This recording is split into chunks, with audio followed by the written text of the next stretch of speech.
Hello ladies and gents, welcome back to Chaos TV's live coverage of the Riot Turkey International Invitational 2, Day 7 out of 7. This is Grand Finale Day, Copenhagen Wolves facing off against Dignitas UK. If you have just joined us, the first game did go in the hands of Copenhagen Wolves after quite a comfortable victory in the end, snowballing it away out of Dignitas UK's control. And as you can see, we are in the picks and bans right now. So Oriana, Rumble, Kassadin and Aatrox have all been banned out.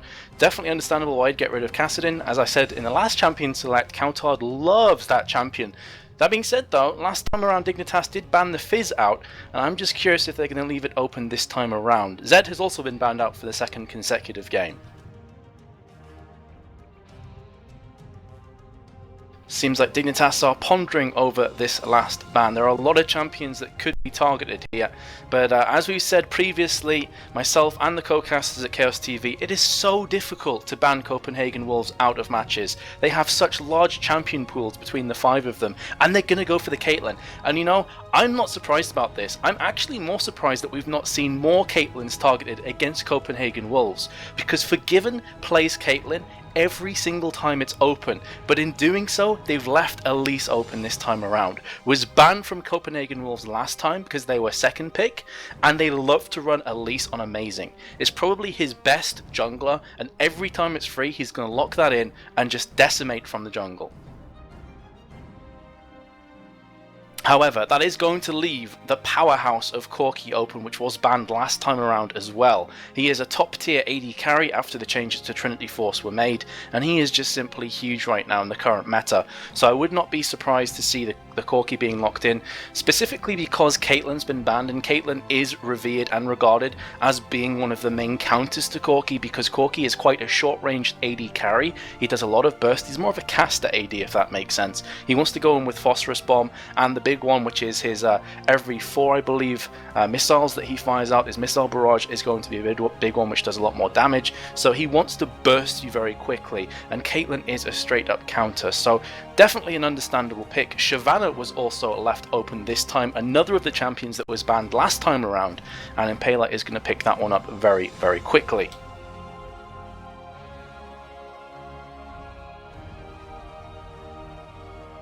So, 36 seconds remaining. Hovering over Varus. Varus is another AD carry that is suggested to be a counter to Corki, because again his range is pretty decent. He also has the slow from Hail of Arrows. The Chain of Corruption really does mess over with Corki, plus the Piercing Arrow is just all around good stuff. That being said though, again, this is what I'm talking about. It's just so hard to ban Copenhagen Wolves out. They've targeted 3 champions there, 3 players, Kassadin, Aatrox and Caitlyn, and still they have so many champions they can fall back on. I said this in the first game as well, that Renekton was picked up from Nitrix, which was a counter pick against Youngbuck, who mains Renekton at top lane, and yet this time around it's been left open. Elise has been left open as well. That is 2 of the most comfortable champions for those 2 players of both Youngbuck and Amazing. And also Forgiven plays a very good Varus, so it's terrifying to play against them. I wouldn't be too surprised to see a Sona being locked in here. First and foremost, Sona works pretty well with Varus because of level 6. Chain of Corruptions and Crescendo is just quite a nasty thing to have to deal with, and plus the fact that Varus is going to be able to spam harass Corki quite a lot in the laning phase, where the Sona would make a lot of sense, because similar to a Caitlyn, it's one of the best counters against Caitlyn, because every time you harass, you just heal back up again. The only downside though is that Varus's Hail of Arrows does give the debuff on you, which reduces the regeneration of healing done, so they're going to have to be careful there at the bot lane. However, Sona and Jarvan together is a combo that I've mentioned time and time again casting with Chaos TV, where if you pick up a Jarvan, you're more than likely going to go one of 3 choices. It's going to be Zyra, Sona or Thresh. Now Sona makes the most sense in this position because they've got high engage, and also in the laning phase I feel Sona works very well with Corki. That being said, Thresh has been left open, and he is one of Unlimited's favourite champions to play. He lands some beautiful flays, and he's always on point with the death sentence, and this is a potential Fizz, and I said this before as well, I feel like I'm saying that phrase a lot, but it's just a really hard team to ban out. You take out Kassadin, you're like, okay, Coutard's Kassadin is terrifying, let's not play against that. Oh, he's locked in Fizz. There's just no respite at all. And there's the Xerath actually from Dignitas UK.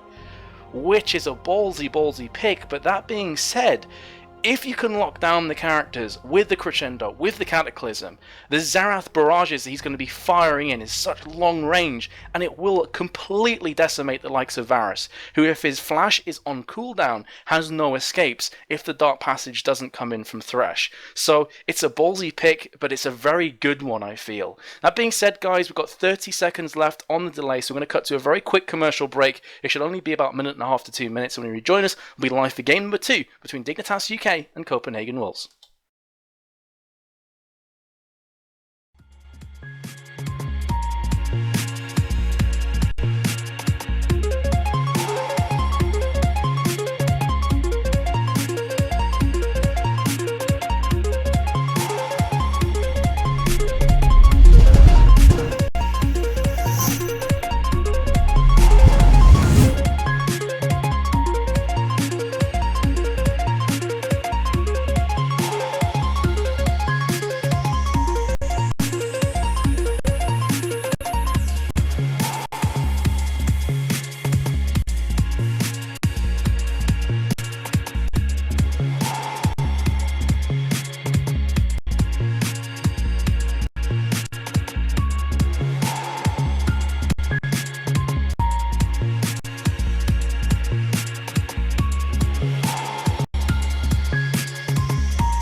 Hello ladies and gents, welcome back to our live coverage here at Chaos TV. We are on to the rift once again between Dignitas UK and Copenhagen Wolves.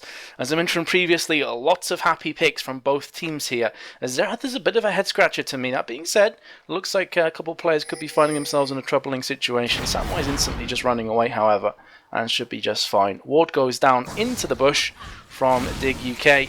And a fire across with that Arcano Pulse courtesy of Alchemist. Piercing Arrow narrowly missing.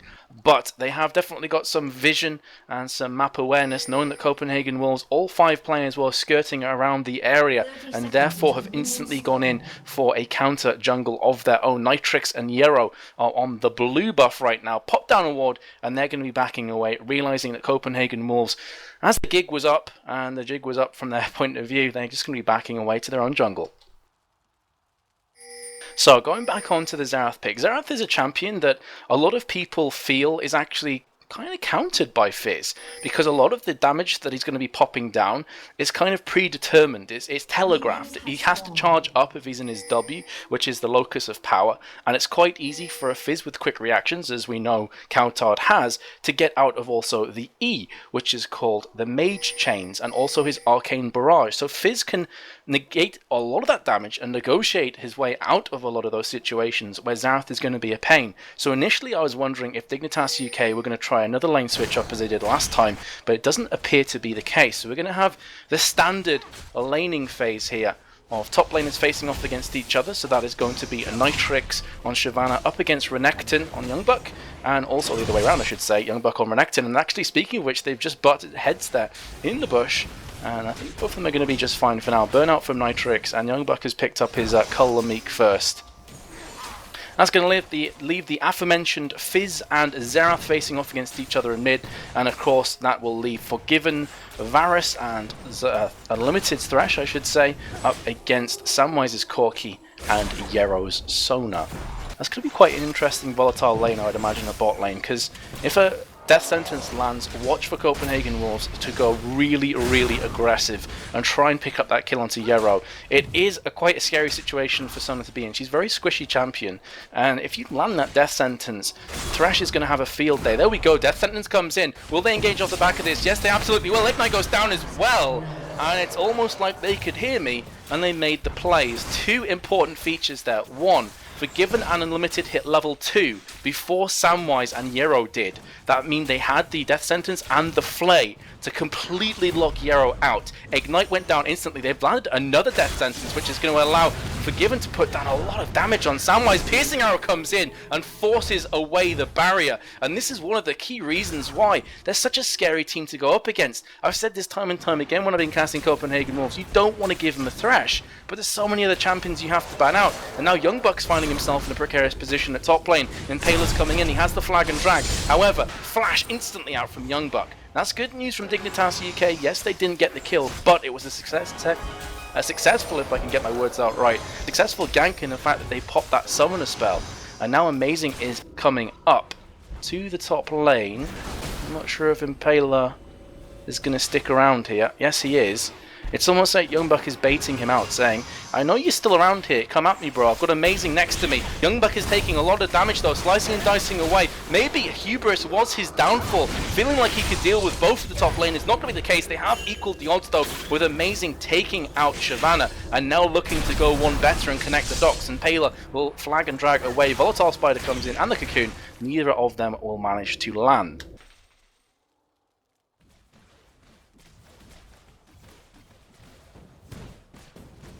Alrighty, so how is mid looking right now? Fizz has a 5 CS advantage, which is really nothing too special. And as I was saying before, it's such a hard counter. In fact, he's popped the Ignite as well on Alchemist, who is taking the damage over time from Fizz's W, his Sea Stone Trident. So that will put on hit effects onto Xerath. So Flash is down, but Alchemist can't afford to get too aggressive here, because if he does, one combo from Kautar, Playful Trickster, into the Urchin Strike, and Alchemist could find himself 6 foot under, unless they're planning on baiting out another potential kill here, with Impaler coming around from the side. So Alchemist may show too much of himself. Nitrix has been caught on Wraiths, does get himself cocooned up, trying to catch up on Renekton at top lane right now. And now 3 players coming into mid on Kautar. Beautiful bait from Alchemist, forcing in Kautar on Fizz. Flash comes out. It's really not looking too good from Kautar's perspective. Beautiful Cocoon though on Impaler, who's forced to flash in, flagging and dragging as well. Can Kautar manage to escape this? This would be the great escape, ladies and gentlemen. Meanwhile, actually, Amazing is going on to Alchemist. They will pick up that kill. So a 1-for-1 trade. Definitely worth it in the case from Copenhagen Wolves, because that was looking like a sure kill there on Kautar, completely unanswered. And on top of that as well, yes, it's a 1-for-1 trade, but Nitrix has been in mid for so long, this is allowing Young Buck free farm at top lane. He's just going to take this and be very happy that they just went 1-1 in mid.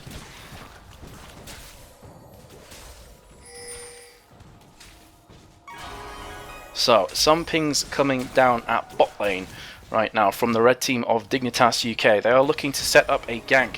Ward is in this bush, however, so if Impaler goes for the sneaky way round, flagging and dragging over, he will be spotted from this bot lane of Forgiven and Unlimited. Question, do they have any flashes? Yes, they have both of them up. Unlimited lands the death sentence, very smart, instantly, not going to be jumping in, however. Flash will be used from Unlimited as the Cataclysm fires on in, and he will manage to escape by the skin of his teeth. Samwise took a bit of a pounding as well, meanwhile, from Varus. So Forgiven putting down the hurt, the damage, does already have himself a Vampiric Scepter and the Boots of Speed added on top of his Doran's Blade, whereas if you compare that to Corki with just the lowly Longsword all by itself. So quite a big difference already actually at bot lane, and that is going to translate into a 53 CS to 36 CS advantage in the hands of Forgiven, and he's just about to get some free farm. So already it's looking pretty brutal at bot lane, and that's all off the back of that beautiful play from Unlimited at bot lane, landing the death sentence, getting them that all-important first blood.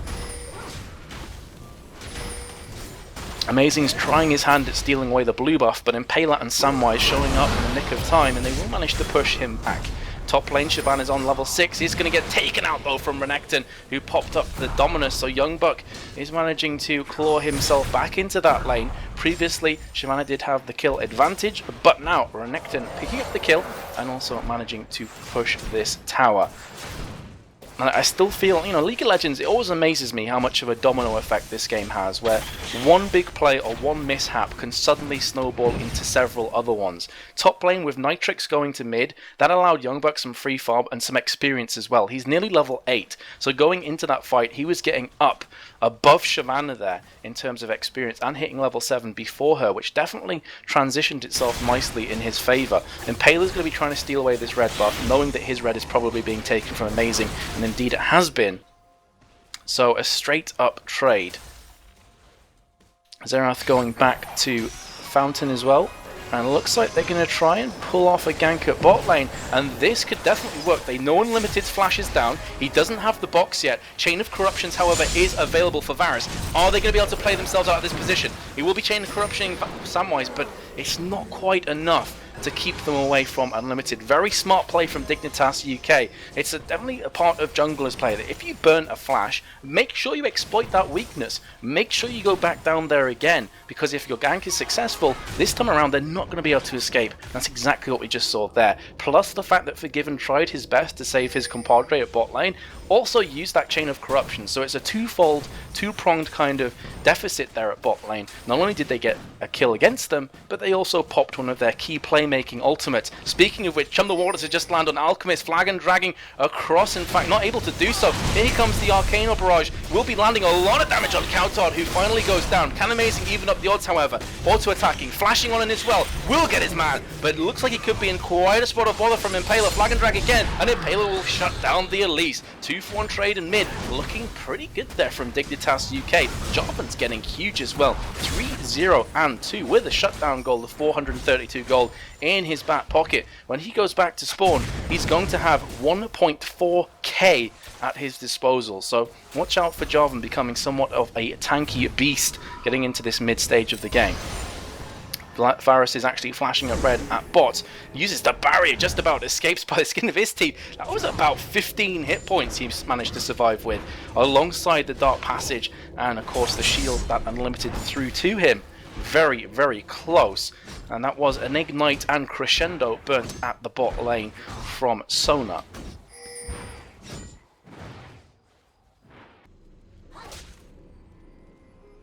So, let's take stock of the situation then. I am keeping a keen eye on top because that tower only has 77 hit points remaining, so there could be a bit of a desperation play coming in from Nitrix to try and save the top of the lane. However, he is a level behind, literally a level behind. He's just got to level 8, and Youngbuck is already ploughing through level 9, so he's already an XP discrepancy.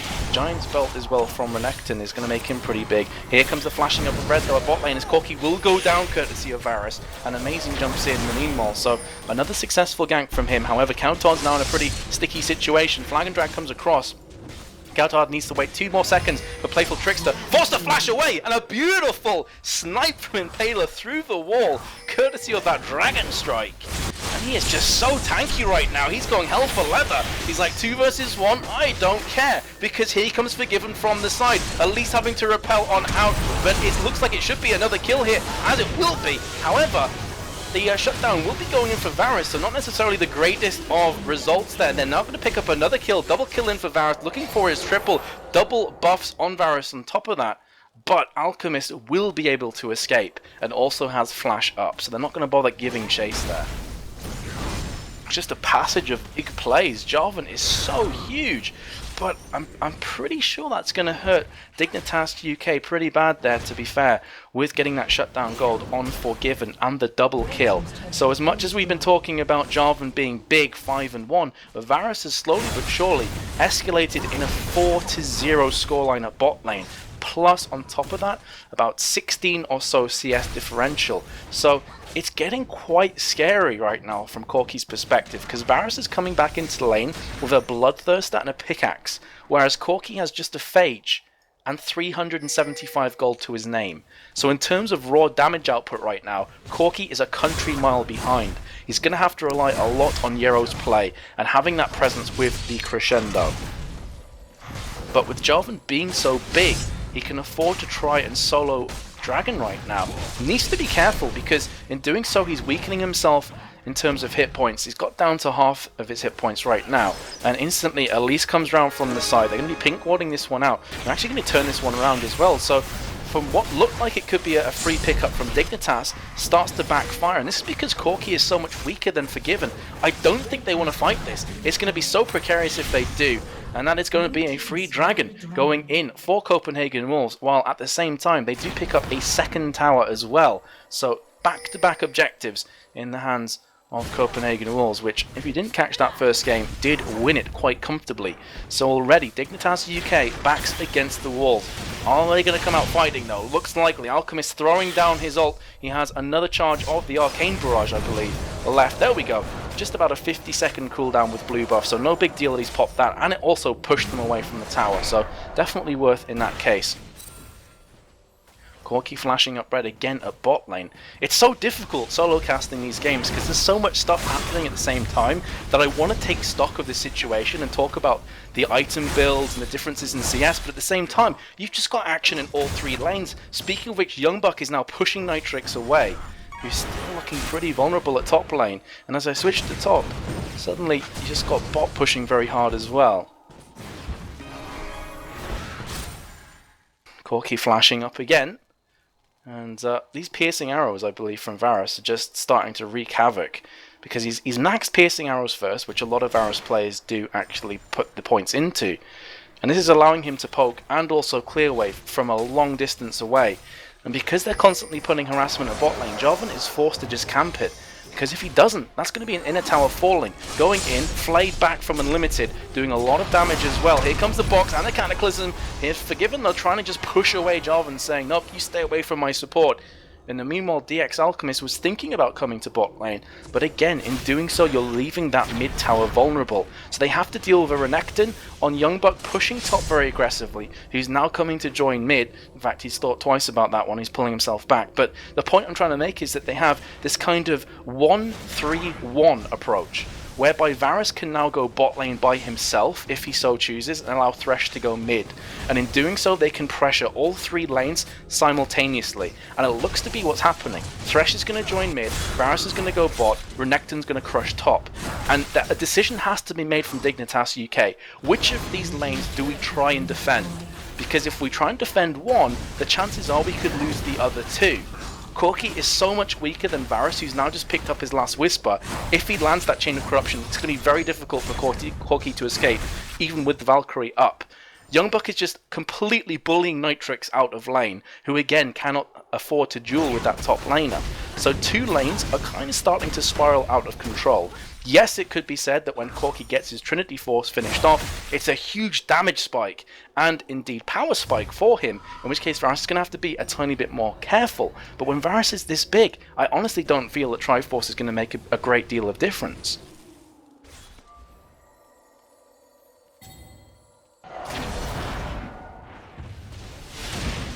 Well, mid lane again, just using that Arcane Barrage to clear out the wave of creeps, and completely understandable to do so, because they cannot afford to lose this mid tower. This really is their pinhead, so to speak, where they need to hold this tower, because if they don't, they're going to lose all of their buffs, they're going to lose all of their neutral creeps, because Copenhagen Wolves are just so much stronger right now, that if Dignitas UK were to lose this big global, I was going to say advantage, but it really isn't, this just big global influence on the map, then that allows Copenhagen Wolves to flank around the sides, pretty much what they're doing now anyway, and they're transitioning very well, saying, okay, mid's not really too possible, so we're going to go bot instead. This is a bit of a desperation engage from Impaler, I feel. He's very tanky, but there's just so much damage. Last Whisper, Chum the Waters as well, is just going to have a absolutely devastating. That's a double kill for Countdown, and there is nothing that Alchemist and Yarrow can do about this. They've landed a couple of good ultimates on top of one another, but now the cocoon's landed from Yarrow Star. Alchemist is very, very scared, and he should be as well, because he's got the entirety of Copenhagen Wolves breathing down his neck, and somehow Fizz manages to escape as well. So overall, that was a 3-for-0 trade at the bot lane. Copenhagen Wolves, sub 17.5 minutes, are looking to knock down this bottom inhib tower.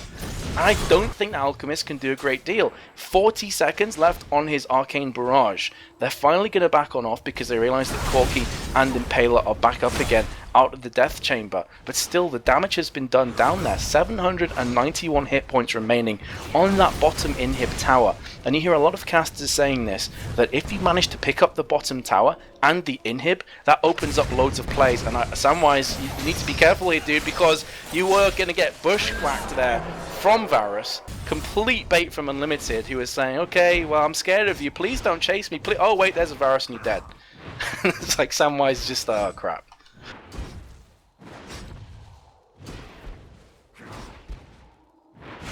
And in doing so, has actually given Varus his 5th kill, and another 2,000 gold to spend when he goes back. So I'd imagine Berserker's Greaves, and probably BF Sword as well. BF Sword has just been picked up. Does he have enough gold to finish off his Berserker's Greaves? No, he doesn't, but he is going to add a dagger to that anyway. Top lane, you did actually see Nitrix and Youngbuck kind of doing a bit of damage to each other, and Paler's coming around from the side. Dominus has just came off, so he's going to be quite vulnerable here. And Paler and Nitrix, can they pick up the kill? Beautiful slice and dice as the Cataclysm comes down, and the flash as well. Big plays being made. Amazing now from the side. Volatile Spider goes in, flagging, dragging back in. Nitrix is quite scary. He's quite beefy, but can he deal with the big Spider Queen right now? I'm not too sure. Going to be running away with the burnout, which will be slowly decaying Amazing's health bar. Cocoon this time narrowly missing, and Nitrix will just about be able to get away and live to fight for another day.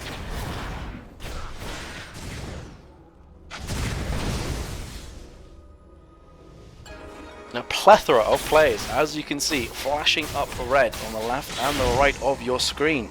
But with Nitrix being forced to go back, Youngbuck had a bit more time to get some farm done at top lane. As you can see, 182 to 132 in terms of CS differential at top lane in Youngbuck's favour. A similar case as the AD carries, 190 to 149. That's not even taking into account the towers and also the objectives that have been going into the hands of Copenhagen Wolves. Aforementioned objectives, and there's another dragon going to be picked up from them. So let's see how this actually equates into individual gold. How is it looking? How is the spread coming in? Well, Youngbuck has 7.1k to Nitrix's 5.9. Pretty big difference. 80 carry terms, this is brutal reading actually. I'm just keeping an eye on top because Nitrix and Youngbuck are, well, it's not really doing great amounts of damage to each other. It's more of like a slow and steady approach, but Nitrix is forced back. And actually, Dignitas UK are going to try and become the aggressors, put the shoe on the other foot, and see how Copenhagen Wolves like it. 4 players strong going through mid. They need to be oh so careful though, because there's so much engage coming out from Copenhagen Wolves. If a good Chum the Waters lands, watch for the Chain of Corruptions, and also Elise's Cocoon, plus just the massive damage that Renekton's going to be bringing in these team fights. Exactly what's happened. Yoro gets caught from the Chum the Waters and, well, just disintegrates before the eyes of the rest of the team. But, as I was going to say before, they did manage to get that pickup. Varus, 9.6k, Corki, 5.7. That is a brutal statistic at 21 minutes through the game. And it's completely shown in the item build of these 280 carries. Corki's managed to scrape together a Trinity Force, whereas Varus currently has Bloodthirst, the Last Whisper, BF Sword, and even a Negatron Cloak, just for good measure, to negate some of that damage and mitigate some of that damage that the ex-Alchemist is going to be throwing out in the team fights from long range.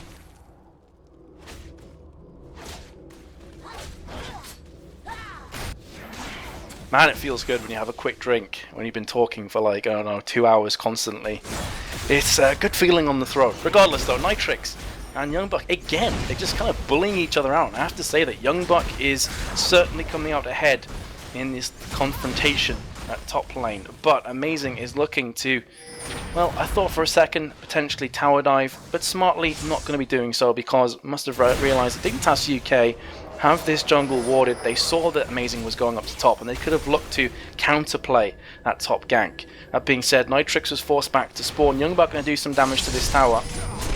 Flagging Dragon from Impaler, who's only level 11. He is very squishy right now. Crescendo comes across. However, has he overstayed his welcome? Auto attack comes in. Another one flash in from Amazing. Will claim that kill, living up to his name. Nero's now going to get completely decimated, courtesy of Renekton. And on the side, Unlimited is actually trying his best to escape, and very well may do. Dark Passage coming to his aid. No, the last tick of Ignite will pick up the pieces. Regardless, 3-for-1 trade in Copenhagen's Wolves' favour once again, plus a tower. 5-to-1 in towers, 11,000 gold lead after 22.5 minutes. This is looking pretty scary. That's going to be dominating Varus, as if to rub salt in the wounds and kick Dignitas UK when they are down. Inhib tower at top has fallen. That's going to leave this Inhib very vulnerable, very much naked, and that is going to follow suit. And remember that the bottom Inhib tower only has a few hundred health remaining, 791 hit points to be precise. So if Copenhagen Wolves at any point feel like taking that, they can pretty much do so in a couple of seconds.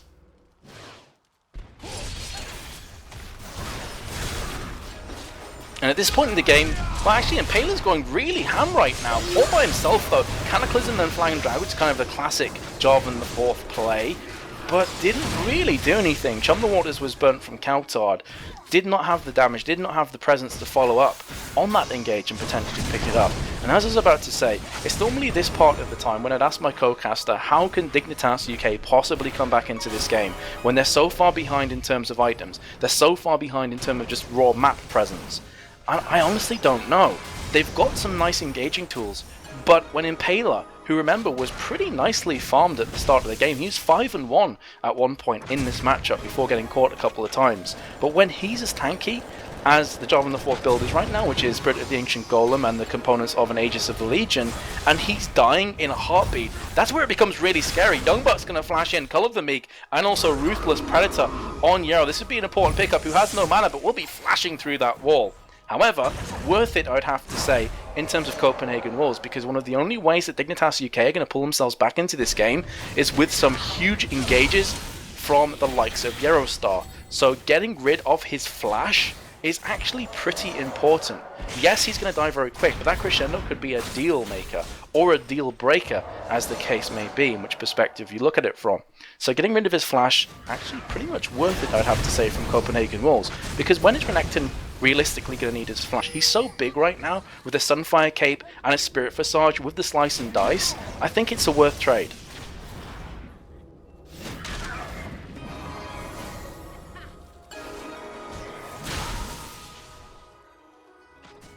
So, the fact that Copenhagen Wolves are so far ahead is just allowing Varus, it's allowing Forgiven to stop split pushing bot, and also allowing Youngbuck to constantly harass, constantly push the top lane, because Copenhagen Wolves feel pretty comfortable in this 3 versus 4 situation. In fact, Youngbuck, no cares were given that day for the tower, just strolls right by casually. Look at the burst damage coming out from Copenhagen Wolves. That is 2 quick fire kills. Samwise could be falling as well. Yes, he will from that final tick of the W courtesy of Fizz. Double kill coming in from Varus as well.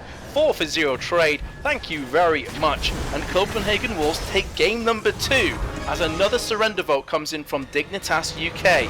That's going to take it to a very brisk 2-0 scoreline for Copenhagen Wolves. Remember, ladies and gents, this is a best of 5 finale. So even though Dignitas UK have a mountain to climb, it's possible. It is physically possible for them to win the next 3 games back to back and take the final into their hands. Remember, €5,000 for first place, 3,000 for